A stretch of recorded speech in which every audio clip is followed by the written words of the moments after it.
Queridos, a paz do Senhor Jesus, a paz do Senhor, igreja. Quem está feliz com Jesus nessa noite?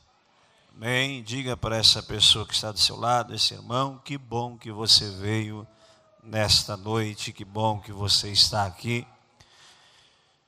Eu quero louvar a Deus por essa oportunidade de estar juntamente com os irmãos aqui na Assembleia de Deus em Sara, acompanhando a nossa querida orquestra, e o maestro Diácono Monted, os demais músicos, Eu estou pouco tempo em Criciúma, mas eu já aprendi a amá-los de uma maneira toda especial.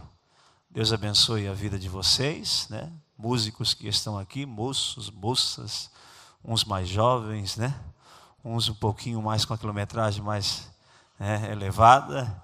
Mas Deus abençoe vocês, os nossos músicos que estão aqui, em nome de Jesus. Saudar pastor Cirso e a sua esposa, irmã Iliane, o digno presidente desta igreja. Deus abençoe. Também o nosso vice-presidente da CEADESCP, Deus abençoe. O senhor sabe da admiração que tem pela sua pessoa. Há alguns anos já nos conhecemos e quando podemos sempre estamos conversando. Deus abençoe também o evangelista irmão Joabe, que é o segundo vice-presidente da igreja, e a sua esposa irmã Jussiele, este jovem dinâmico ao lado do pai. Deus abençoe. Eu sei que Deus tem lhe abençoado, pastor Cício, presenteando o Senhor com o seu filho, porque a Bíblia diz que os nossos filhos são heranças do Senhor. Demais pastores, obreiros, todos que estão aqui, venho acompanhado da minha esposa e da minha filha. Eu sou um homem de duas mulheres, irmãos. As duas mulheres mais lindas da cidade de Criciúma residem comigo, que é a minha esposa e a minha filha, que já está do tamanho da mamãe, Fez 14 anos no mês passado e eu fiquei muito emocionado domingo que passou, porque eu tive a oportunidade de batizá-la quando ela decidiu descer as águas do batismo.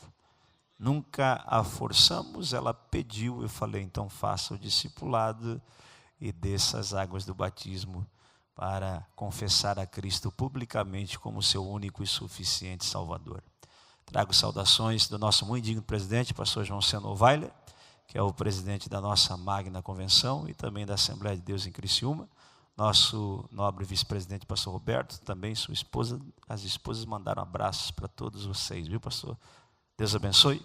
Eu tenho uma palavra para os nossos corações.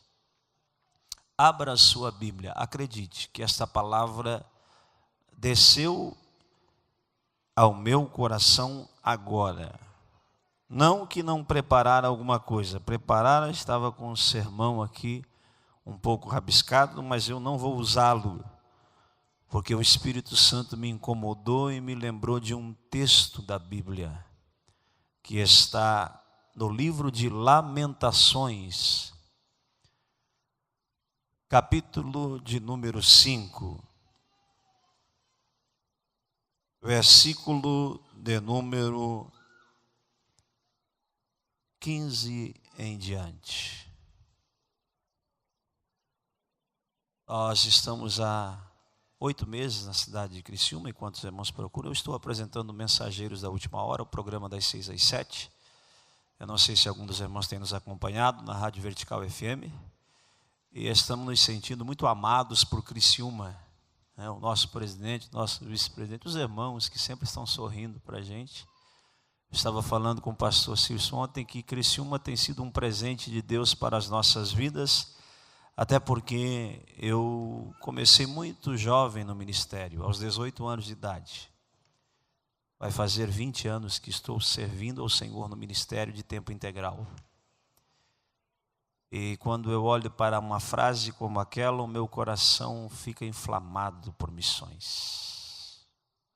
Estamos ali coordenando Mensageiros da Última Hora e, de fato, as nações estão clamando por socorro.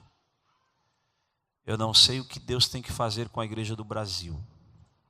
Espero que não seja preciso chacoalhá-la, porque ainda existe 1/3 da humanidade que não conhece o plano redentor de salvação.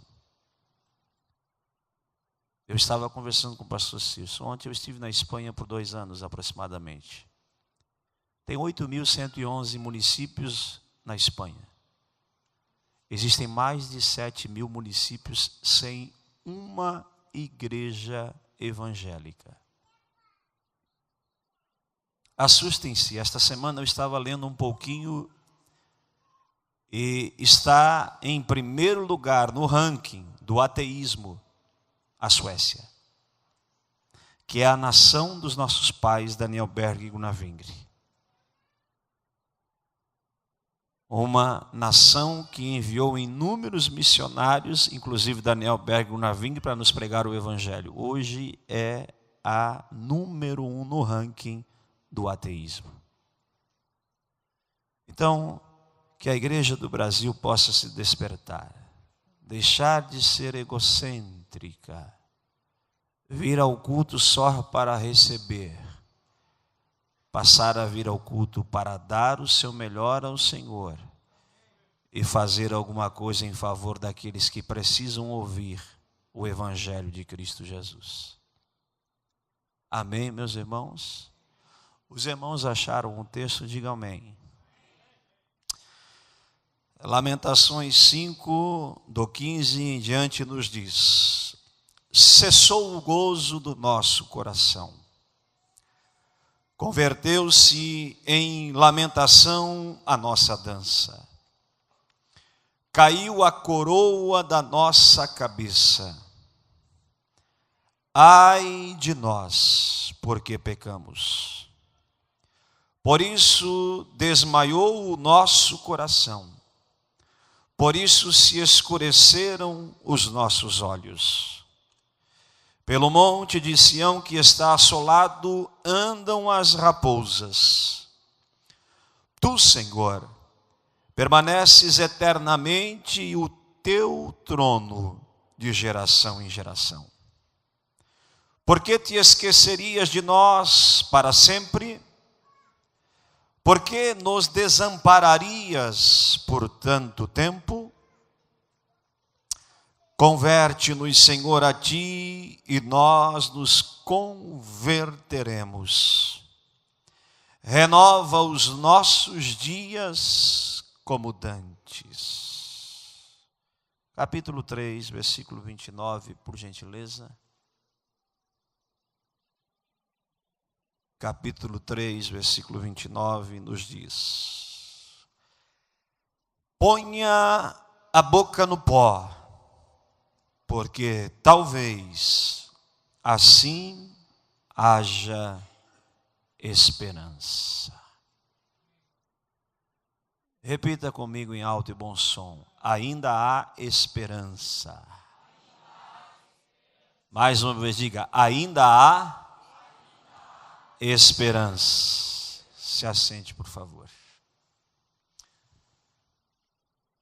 Queridos, o texto que ora ali, ele é muito conhecido de nós que amamos e apreciamos a Bíblia Sagrada. Eu costumo dizer que por mais conhecido ou por mais familiarizado que nós estejamos com o texto que está inserido na Bíblia Sagrada, sempre há uma revelação do coração de Deus para os nossos corações, porque a palavra de Deus, ela se renova a cada dia, em cada manhã, em cada reunião, em cada culto. Deus sempre terá uma palavra para os nossos corações.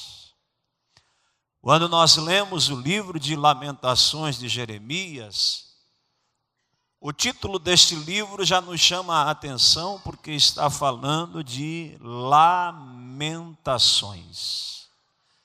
O profeta Jeremias, conhecido como o profeta das lágrimas, foi um homem que Deus usara de uma maneira toda especial. Até porque Deus usa aqueles que acham que não podem ser usados por Ele. arrogantes que se acham no direito de verbalizar, de oralizar, de falar, esse Deus não usa. O profeta Jeremias diz: Senhor, eu não passo de uma criança, eu não tenho condições de falar, mas Deus disse: eu serei contigo, porque eu te constituí como profeta, desde o ventre de sua mãe. Quando o profeta Jeremias começa a escrever, a lamentar, a registrar as suas lamentações, ele estava referindo-se ao declínio espiritual da nação de Israel e Judá. Ele começa a se lembrar dos momentos áureos, quando Israel adorava unicamente ao Senhor, quando Israel prestava o seu culto de adoração a Deus, e a Bíblia diz que Deus recebia os seus holocaustos, as suas adorações, os seus cultos. Semelhante a Noé, que quando saíra da arca, no capítulo 8, versículo 21 do Gênesis, a Bíblia diz que ele arruma o altar, arruma o holocausto, coloca o animal sobre as lenhas, prende fogo, como habla do castelhano, e a fumaça subira. E a Bíblia diz que Deus aspirou o suave cheiro. Ou seja, Deus estava recebendo o culto de Noé e sua família. Israel agora estava vivendo dias difíceis, porque olhando para os reis de Israel, os monarcas que estavam na liderança, politicamente falando, eles estavam corrompidos. Os sacerdotes, que eram os representantes do povo na presença de Deus, lamentavelmente também estavam corrompidos. Os profetas, que eram supostamente os representantes de Deus na presença do povo, que eram veículos que Deus usava, ferramentas que Deus utilizava, agora eram poucos, como o profeta Jeremias. Ao lermos o contexto histórico, nós vamos perceber que, lamentavelmente, os profetas estavam se levantando nas praças públicas e profetizando para amassagear o ego dos monarcas, das lideranças, do clero, da burguesia. Eles estavam vendendo mensagens ao bel prazer, porque o que eles queriam eram propinas. E quando os reis, a elite da sociedade, mesmo em pecado, mas os profetas dizendo que Deus estava com eles, eles ficavam alegres e felizes. E é por isso que o profeta Jeremias estava dizendo: caiu a coroa da nossa cabeça. Ai de nós, porque pecamos. Jeremias estava com saudade. Jeremias estava se lembrando de dias como a edificação do templo de Salomão. Salomão, no ápice do seu reinado, crente, íntegro, de uma conduta ilibada, apesar de rei, mas a Bíblia diz que quando ele entrou no templo, ele deixou toda a sua pompa lá fora, deixou o seu cetro, a sua coroa. E na inauguração do templo, a Bíblia diz que ele coloca o rosto em terra. E a glória de Deus encheu aquela casa. Por quê? Porque ali havia reis íntegros, sacerdotes íntegros, profetas íntegros, e aonde a integridade reina, a glória de Deus se manifesta de uma maneira visível.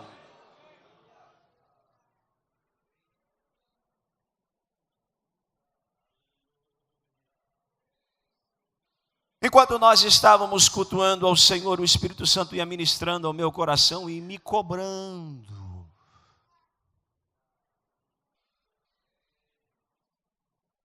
Queridos, estamos vivendo dias como os dias de Israel.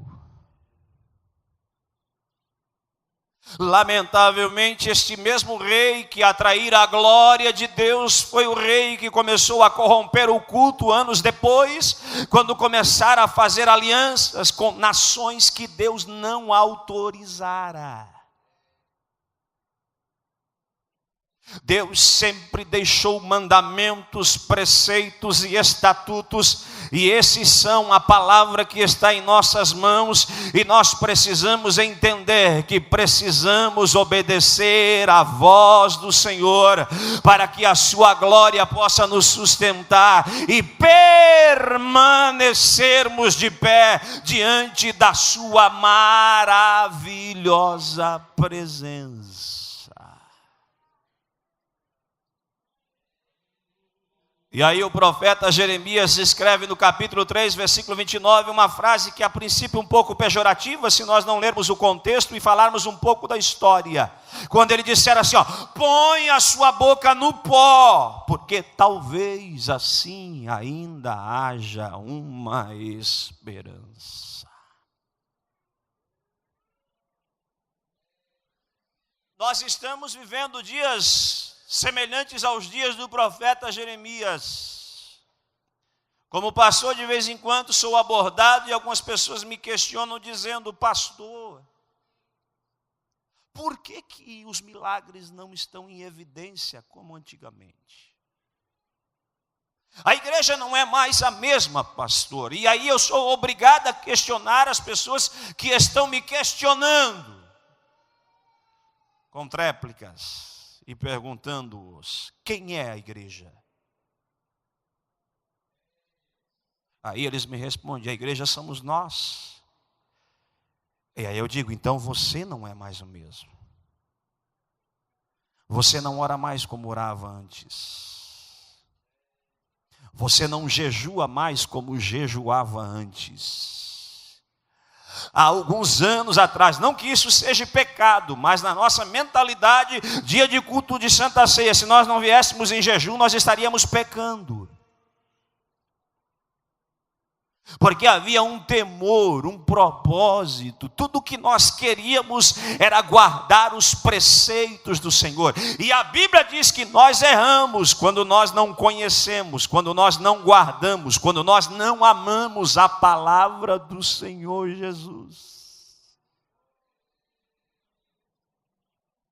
Atos capítulo 2, versículo 44, salvo engano, a Bíblia diz que havia temor no coração da igreja e por consequência disso, Deus fazia sinais e maravilhas no meio do povo. Por quê? Porque o temor reinava o coração dos crentes da igreja primitiva.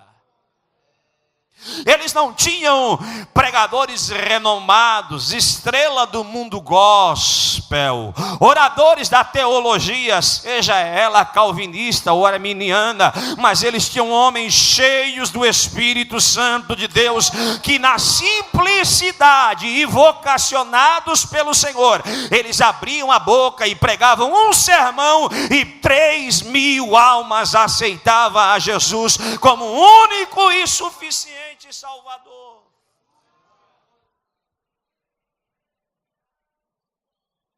Aí o profeta Jeremias nos chama a atenção, e esta palavra, ela é contextualizada nos nossos dias, dizendo assim, põe a tua boca no pó, porque talvez ainda haja uma esperança.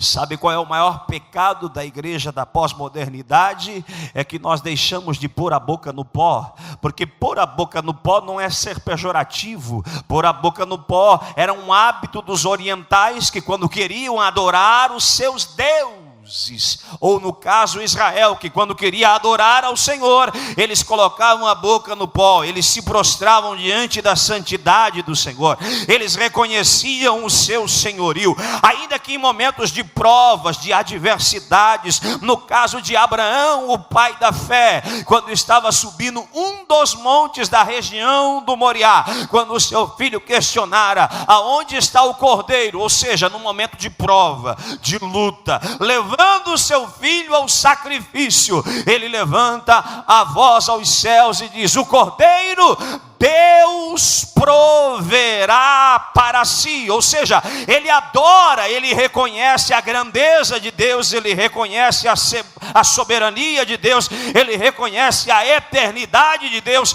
E o que nós precisamos é vir para a igreja para dar glória a Deus, para engrandecer a Deus, para enaltecer a Deus, independente de quem vai pregar, de quem vai cantar. Nós precisamos restaurar a essência do culto.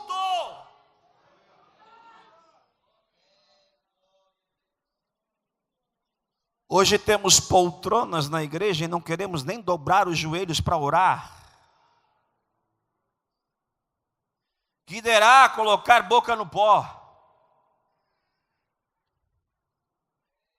Eu não sou saudosista, não.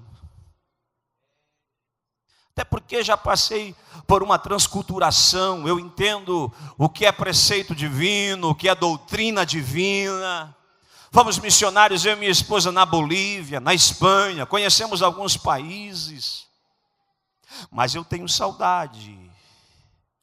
Tenho.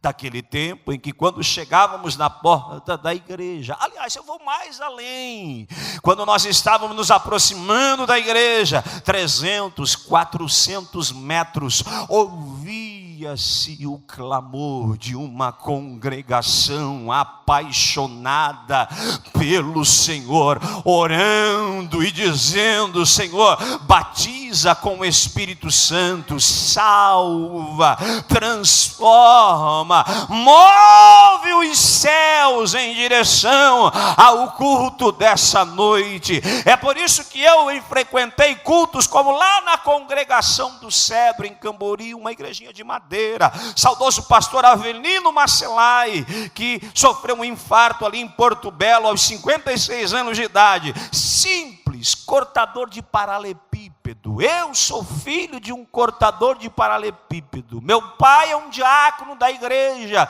sem cultura nenhuma, mas me ensinou a orar, a buscar a face do Senhor Jesus. E nós chegávamos de longe, nós ouvíamos o clamor da igreja, da congregação. Ou seja, eles estavam com a boca no pó, orando e falando com o Senhor Jesus. Eu gostaria que você incomodasse a pessoa que está do seu lado nessa noite. Cutuca ela aí, em nome de Jesus. Está na hora de nós voltar a orar antes de começar o culto.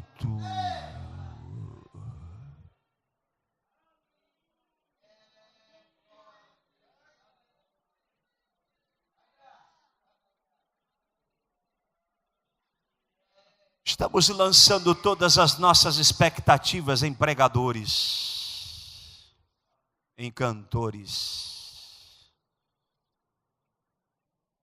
Estamos lançando todas as nossas expectativas em cartazes, em Facebook. Divulgamos grandes oradores do mundo gospel. Certa vez um grande pregador pregara, grande entre aspas, não existe grande pregador, existe pregador, servo de Deus. Mas nós damos esses títulos, lamentavelmente. Descendo da escada de uma congregação de 2 pisos. Depois que pregara, algumas pessoas aceitaram a Jesus. E aí encontrou-se com ele 2 senhoras de cabelos brancos. Cumprimentaram ele e disseram: pregador, Deus abençoe. Mais uma noite nós vencemos. Almas se renderam aos pés de Jesus. Aquele pregador vaidoso olhou para aquelas senhoras e disse: como vencemos? Se foi eu que preparei o sermão, se fui eu que preguei, se fui eu que fiz o apelo. E as almas aceitaram a Jesus. Aquelas mulheres com muita humildade se reportaram a ele dizendo: pregador, enquanto você estava pregando, eu e minha companheira estávamos no porão desta igreja, orando e pedindo ao Senhor que Ele repreendesse as forças contrárias e que Deus o usasse para que almas se renderam aos pés de Cristo Jesus. Jeremias estava dizendo assim, gritando em praças públicas para a nação de Israel: ainda há uma esperança. Precisamos voltar a orar. Precisamos nos converter dos nossos maus caminhos, nos arrepender dos nossos pecados, porque a Bíblia diz que todo aquele que confessa a sua transgressão e a deixa, alcançará a misericórdia do Senhor.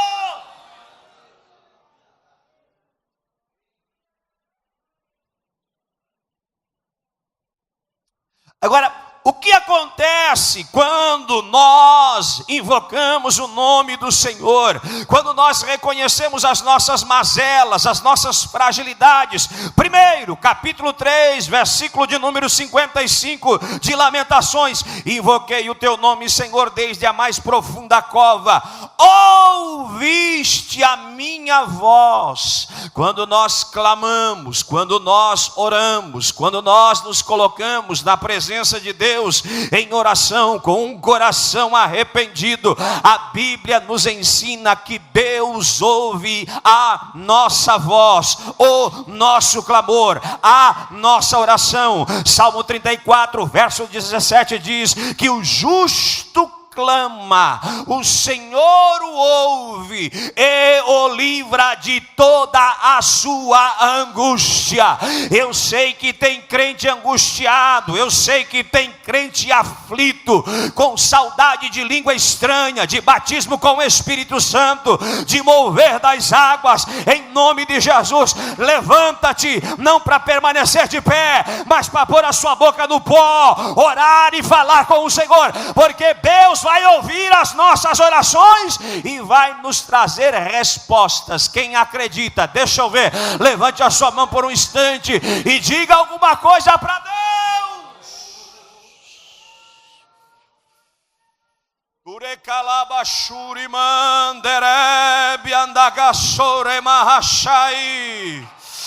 Quando nós oramos, quando nós nos arrependemos, Deus nos ouve, Deus nos ouve, Deus está nos ouvindo. É por isso que a igreja permanece de pé, porque Deus está ouvindo aqueles que estão orando.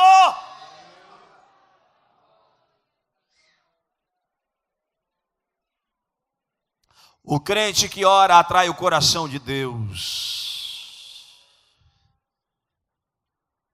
Queridos, a rainha da Inglaterra, no ano de 1560, quando queria o conselho de alguém, ela dizia assim, manda chamar João Knox, porque eu sei que os seus conselhos serão melhores do que os intelectuais do meu reinado. Knox não tinha formação nenhuma, era uma pessoa de baixo grau de estudo, mas a história diz que ele permanecia horas na presença de Deus, orando pelos pecados da Escócia, e dizia para o Senhor: dai-me a Escócia, Senhor, senão eu morrerei. A mesma rainha dissera em uma certa reunião: temo mais a oração de João Knox do que o exército da França. Quando a igreja ora, ela é conhecida nos céus, mas ela também é temida na terra. Quando a igreja reconhece as suas fragilidades, as suas limitações e se coloca na presença de Deus, ela começa a subir degraus no mundo espiritual e o nome do Senhor é glorificado. Quantos querem voltar a vestir coroas e colocar a coroa na cabeça? Levante a mão para o céu por um instante. Fale com Deus nessa noite. Diga a Deus: eu preciso orar mais. Eu preciso orar mais. Eu preciso orar mais.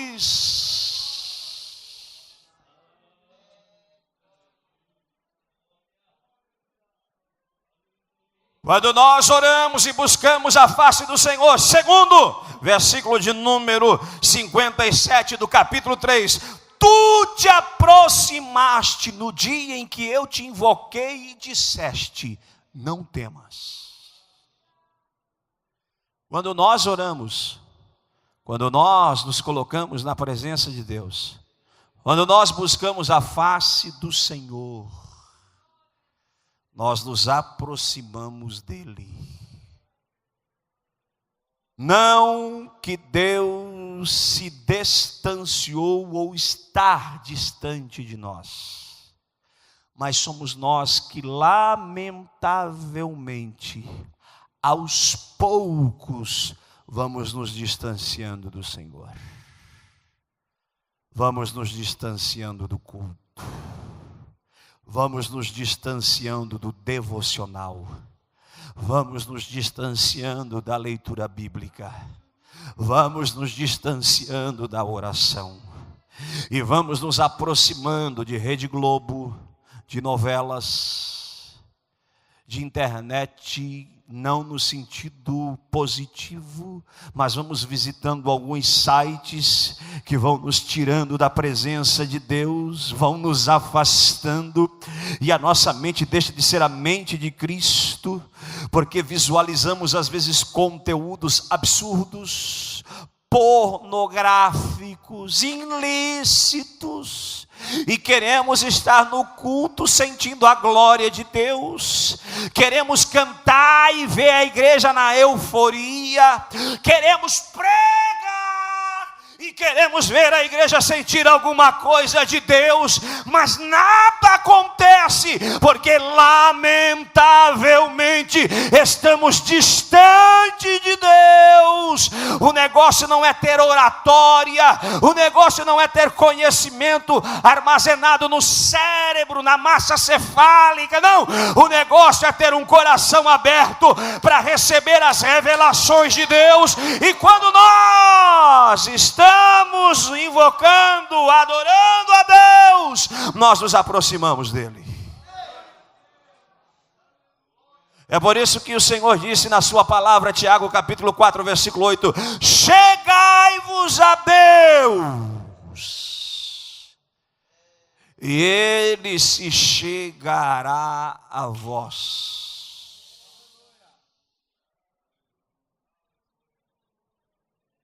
Eu estou encerrando. Eu vou ler todo o versículo. Eu não sou muito prático nessa questão de gravar versículos. Eu preciso ler. E eu já estou orando com você. Abra a sua Bíblia, Tiago capítulo 4, versículo de número 8. Chegai-vos a Deus e ele se chegará a vós. Mas olha aqui a prerrogativa de Deus. A condição: limpai as mãos, pecadores, e vós de duplo ânimo, purificai o vosso coração. Sabe o que é esse crente de duplo ânimo? É o crente que está na igreja levantando a mão, dando glória a Deus no domingo, e de segunda a sábado ele está em lugares inconvenientes. Era o que estava acontecendo com Israel. Israel não deixou de oferecer holocausto nos sábados, na cerimônia sacerdotal. Só que de segunda a sexta e domingo, eles estavam adorando a outros deuses. E o profeta Jeremias chama a atenção e diz que quando eles invocassem o nome do Senhor, o Senhor se aproximaria deles. Uma vez eu estava num culto de ensino lá na cidade de Camboriú. Eu era um adolescente de 16, 17 anos de idade. Eu nunca me esqueço disso. Pastor Cezino Bernardino, saudosa memória, estava ensinando. E de repente uma irmã se levanta em mensagem profética. Sabe aquela coisa de Deus que a igreja sente, que vem de um vaso de Deus, que tem vida santificada, que tem vida de oração. Que não vem profetizar para mim que a vida toda torta, irmão, que eu não aceito. Ou tem a vida no altar. Eu não estou dizendo que tem que ser perfeito. Mas um cara todo estragado, querer vir ver besteira na vida da gente, já viu? Tem uns bobalhão por aí que vê nuvem negra em cima da cabeça de pastor, vê a morte não sei na vida de quem. Não vem com essas conversas para cima de mim, irmão. Eu aceito ser corrigido desde que a pessoa tenha vida no altar. Só que aquela irmã levantou-se em mensagem profética e o Senhor falara com alguém dizendo: estou com saudade de ouvir a tua voz em oração.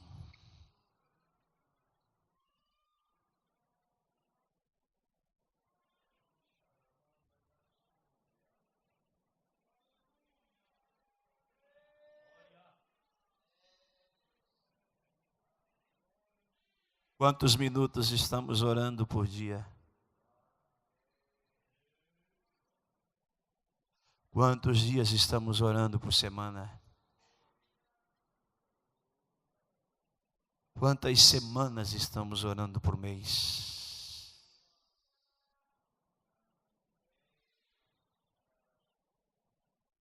Ouvindo o reverendo Hernandes Dias Lopes, eu fiquei assustado porque ele fez um levantamento o devocional da liderança, no geral, de todas as igrejas evangélicas do Brasil.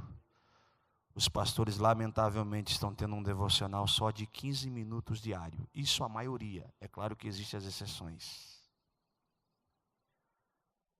Se a liderança está dentro dessa estatística, é por isso que a igreja não está orando. E agora eu vou usar aqui, com todo respeito, porque sou pastor, não sou pregador, sou pastor. E prego com muito temor no meu coração e entendo que Deus falara isso ao meu coração.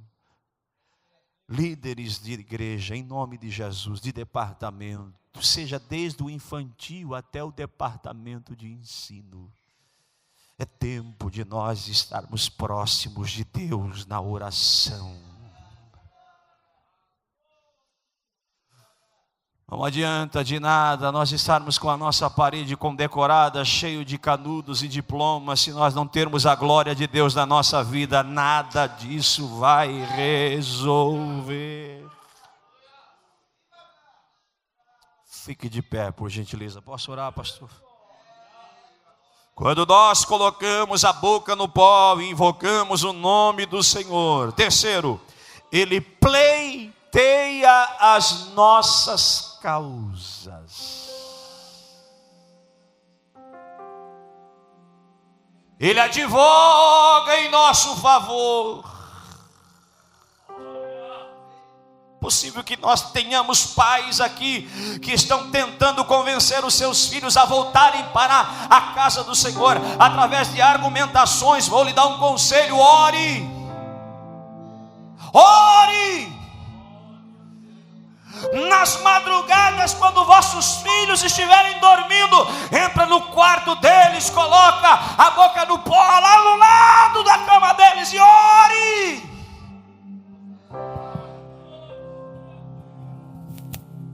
Meu pai serviu ao Senhor lá em casa há 4 anos sozinho. Foi o primeiro a aceitar Jesus no ano de 91. Minha mãe, eu e minha irmã não aceitamos ir para a igreja. Resistimos 4 anos. Mas nesses 4 anos, nós morávamos numa casa de madeira de 6x6, pequena.